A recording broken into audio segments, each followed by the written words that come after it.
चिरमिरी में नौकरी लगा के नाम में ठगी के आरोपी के खिलाफ पुलिस में करेगी शिकायत। 30,000 रुपये ले के बाद आरोपिया पैसा लौटा के करे हवे इनकार।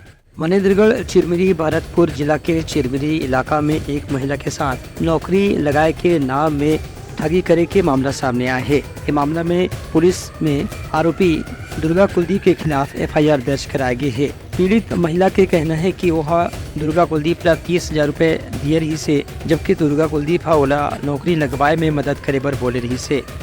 लेकिन कुछ समय बीते के बाद भी जब नौकरी के कोई कागज या दस्तावेज नहीं मिले तो पीड़िता ला शक हो कि ओखर पैसा के दुरुपयोग करे जाते या ओखर साथ ठगी करे जाते। जब ये मामला में पीड़ित हर दुर्गा कुलदीप से पैसा वापस मांगे पर प्रयास करिस तो ओखर कहना से कि वो कोर्ट कचहरी थाना सबसे निपटे में सक्षम है। एक बाद मजबूर होके पीड़िता ला पुलिस में शिकायत दर्ज कराना पड़ी से।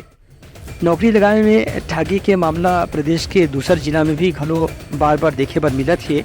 ये मामला में जिला प्रशासन ला एक घाव कठोर कार्रवाई करे की जरूरत है ताकि आरोपी मन दोबारा ऐसे कोई के साथ में झन कर सके। ब्यूरो रिपोर्ट उत्तलंघा न्यूज़।